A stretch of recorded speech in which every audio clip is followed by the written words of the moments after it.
फरवरी 2026 में आरबीआई ने एक छोटा सा सर्कुलर निकाला, लेकिन उस सर्कुलर ने म्यूचुअल फंड को ईटीएफ के मुकाबले एक बड़ा एडवांटेज दे दिया।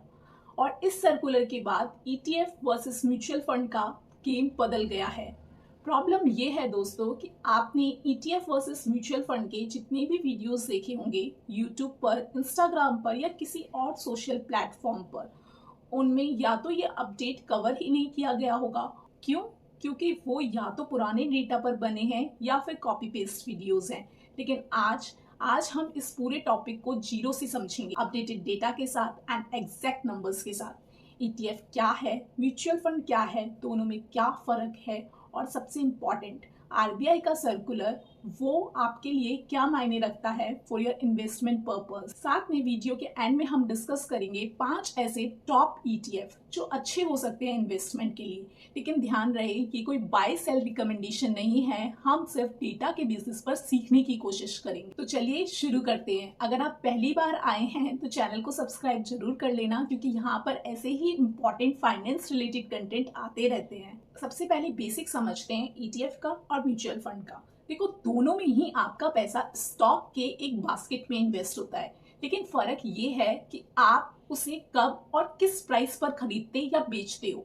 म्यूचुअल फंड को ऐसा समझो, मान लीजिए आपने सुबह 9 बजे ऑर्डर डाल दिया कि मुझे निफ्टी 50 म्यूचुअल फंड खरीदना है। आपका पैसा तुरंत कट जाएगा, लेकिन एक्चुअल ट्रांजैक्शन अभी नहीं होगी। मार्केट 3:30 पर बंद होता है, उसके बाद उस दिन की एनएवी कैलकुलेट होती है और आपको वही एनएवी मिलेगी, चाहे आपने ऑर्डर सुबह 9 बजे लगाया हो या दोपहर 2 बजे।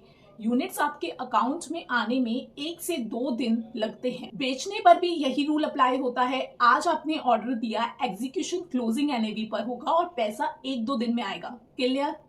अब समझते हैं ईटीएफ को। मान लीजिए आपने सुबह 9:30 बजे पर ही ईटीएफ खरीदा, तो वो उसी समय की लाइव मार्केट प्राइस पर एग्जीक्यूट हो जाएगा, बिल्कुल स्टॉक्स की तरह। आपको एंड ऑफ द डे का वेट नहीं करना पड़ता। डिलीवरी भी T+1 में मिलती है, सेम लाइक स्टॉक्स। यही ईटीएफ और म्यूचुअल फंड का सबसे बेसिक डिफरेंस है। देखो, म्यूचुअल फंड में आपको एक दिन में लास्ट वाली प्राइस मिलेगी और ईटीएफ में आप पूरे दिन लाइव ट्रेडिंग कर सकते हो। अब बात करते हैं कॉस्ट की, जहां पर सबसे बड़ा कंफ्यूजन होता है। मान लो एक सेक्टर फंड है, फार्मा या आईटी। फंड मैनेजर को हर हफ्ते डिसाइड करना पड़ता है कौन सी कंपनी अच्छी है, कितना खरीदना है, कितना बेचना है, और इसके लिए रिसर्च टीम चाहिए, एनालिस्ट चाहिए और उनको सैलरी देनी पड़ती है। और ये पूरा कॉस्ट आप लोगों से ही रिकवर किया जाता है एक्सपेंस रेशियो के रूप में। अब ईटीएफ का सोचो, जो सिर्फ निफ्टी 50 को कॉपी कर रहा है। फंड मैनेजर को बस इतना करना है कि जो निफ्टी में है वही प्रपोर्शन में खरीद लो, सिंपल कॉपी पेस्ट। इसलिए ईटीएफ का एक्सपेंस रेशियो बहुत कम होता है। अगर नंबर देखें तो एसबीआई निफ्टी 50 ईटीएफ का एक्सपेंस रेशियो है सिर्फ 0.04%। मतलब अगर आप 1 लाख रुपए इन्वेस्ट करते हो तो सालाना आपका खर्चा आएगा सिर्फ 40 रुपए, और इसका एयूएम भी बहुत बड़ा है। और अगर इसका सीएजीआर देखा जाए तो वो अप्रोक्सीमेटली 11.14% चल रहा है। दूसरी तरफ म्यूचुअल फंड, जिसका एक्सपेंस रेशियो अराउंड 0.75% से 1.5% या उससे ज्यादा होता है। ये फर्क वैसे तो छोटा दिखता है, लेकिन 20 से 25 साल में बहुत बड़ा इम्पैक्ट डाल सकता है। लेकिन यहाँ पर भी एक गेम है जो मैं आपको वीडियो के एंड में बताऊंगी। अब बात करते हैं मिनिमम इन्वेस्टमेंट की। ईटीएफ में आप 1 यूनिट्स भी खरीद सकते हो, जैसे एक शेयर खरीदते हो। म्यूचुअल फंड में आपका मिनिमम अमाउंट फिक्स होता है, 500, 1000 या फिर 5000। तो छोटी शुरुआत के लिए ईटीएफ फ्लेक्सिबल है। अब आती है सबसे इंपॉर्टेंट बात पर, आरबीआई अपडेट। देखो, म्यूचुअल फंड का एक बड़ा एडवांटेज हमेशा से था लोन अगेंस्ट म्यूचुअल फंड, यानी बिना यूनिट्स बेचे आपको लोन मिल जाता था। यह एक ओवरड्राफ्ट जैसा सिस्टम है, आपको एक लिमिट मिल जाती है और इंटरेस्ट सिर्फ उतने अमाउंट पर लगता है जितना आप यूज करते हो। पहले क्या था, इक्विटी म्यूचुअल फंड पर लोन लिमिट थी 50%, लेकिन फरवरी 2026 में जो आरबीआई का सर्कुलर आया उसने इसे रिवाइज कर दिया। अब इक्विटी म्यूचुअल फंड पर लिमिट हो गई 75% और डेट म्यूचुअल फंड पर 85%। इसे ऐसे समझो, आपके पास 1 लाख का म्यूचुअल फंड है। पहले आपको उस पर लोन मिल सकता था 50,000 रुपए, लेकिन अब उसी 1 लाख के म्यूचुअल फंड पर आपको लोन मिल सकता है 75,000 का, यानी कि आपको 25,000 रुपए एक्स्ट्रा लिक्विडिटी मिल गई। 50,000 पर आपका ब्याज बन रहा था 5500 रुपीज पर मंथ, यानी कि 458 मंथली। 75,000 पर आपका इंटरेस्ट बनेगा 8,250 पर ईयर, यानी कि 687 पर मंथ। अब डिफरेंस दोनों इंटरेस्ट में सिर्फ 150 पर मंथ का एक्स्ट्रा पे आउट करना है आपको, लेकिन इसके बदले आपको 25,000 रुपए एक्स्ट्रा मिल रहे हैं, वो भी इन्वेस्टमेंट को बिना तोड़े। अगर आप आज की तारीख में पर्सनल लोन भी लेते हो तो उस पर इंटरेस्ट 14 to 24% तक का होता है और डॉक्यूमेंटेशन प्लस क्रेडिट स्कोर की टेंशन अलग होती है।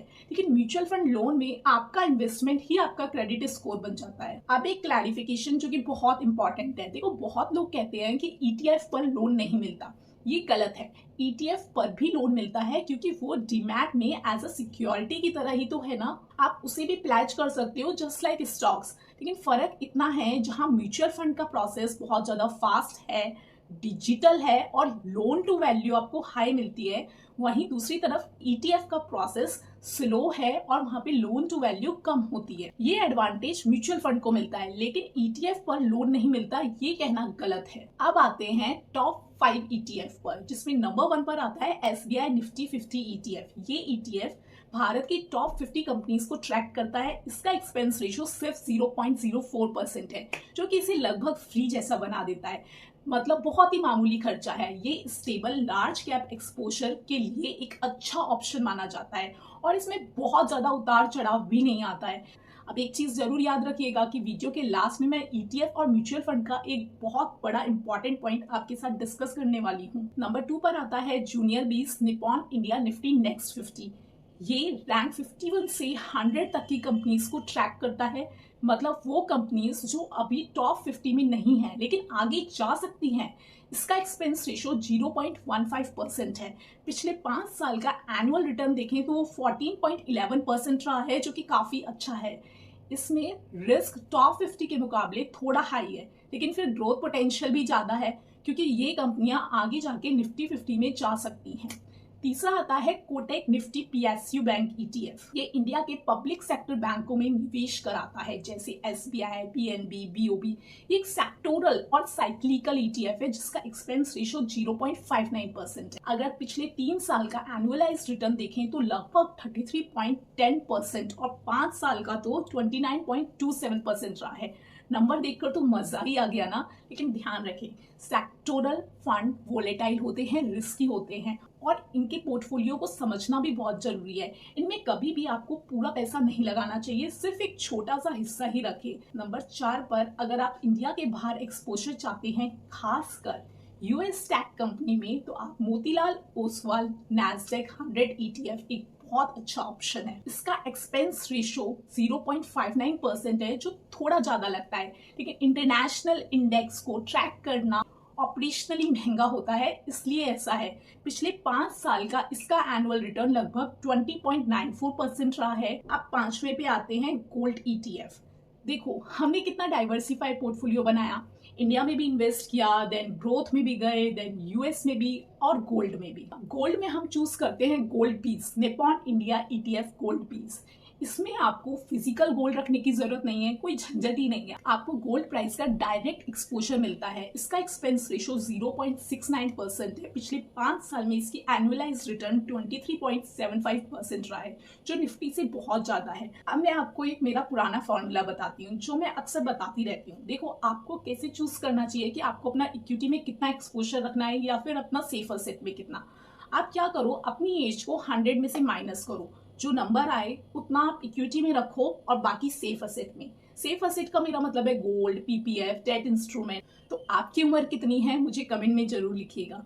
जैसे जैसे उम्र बढ़ती है ना, हमारा सेफ एलोकेशन बढ़ना चाहिए, क्योंकि देखो जिम्मेदारी बढ़ती है और रिस्क लेने की क्षमता कम होती है। जो लोग 25 से 30 साल के हैं वो ज्यादा रिस्क ले सकते हैं। मान लो आप 25 साल के हो तो आपको 100 में से 25 को माइनस करना है, 75%। तो ये 75% आपका इक्विटी होना चाहिए और 25% आपका सेफ असेट। जो लोग 50 के आसपास के हैं उनका ज्यादा हिस्सा सेफ असेट में होना चाहिए।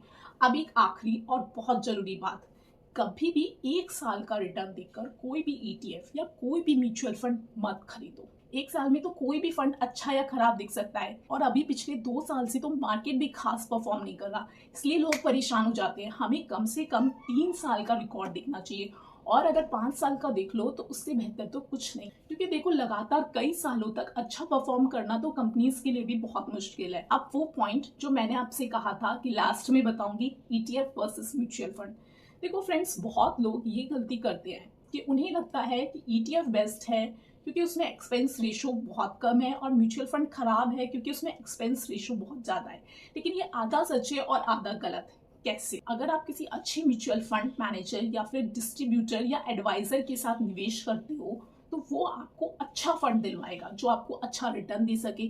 वो हर 3 महीने में आपके पोर्टफोलियो को रिव्यू करेगा। अगर मान लो डिफेंस सेक्टर अच्छा चल रहा है तो वो आपका पैसा वहां शिफ्ट कराएगा। ताइवान, यूएस, गोल्ड, सिल्वर, जहां मौका होगा वहां आपको गाइड करेगा। इससे आपके रिटर्न्स अच्छे होंगे, इंप्रूव होंगे। लेकिन अगर आप खुद से ईटीएफ खरीद लेते हो तो ये सब आपको कौन बताएगा? यहीं पर आम लोग गलती करते हैं। छोटे से खर्चे को बचाने के चक्कर में पूरा पोर्टफोलियो खराब कर लेते हैं और फिर बाद में कहते हैं हमें तो रिटर्न ही नहीं मिलता। जबकि जो लोग एडवाइजर के साथ निवेश करते हैं उन्हें टाइम टू टाइम गाइडेंस मिलता रहता है। उनकी टीम क्वार्टरली आपके पोर्टफोलियो को रिव्यू करती है और आपको सही दिशा देती रहती है। तो फर्क आपको समझना पड़ेगा, सोचना पड़ेगा। सिर्फ हेडलाइन मत देखो कि इसका खर्चा ज्यादा है, इसका कम है, बल्कि डीप में जाओ, तब आपको असली पिक्चर दिखेगी। वीडियो अच्छी लगी तो शेयर जरूर करिएगा और प्यार और सपोर्ट ऐसे ही देते रहिएगा। Thank you. This is me सी अंकिता खंडेलवाल साइनिंग ऑफ।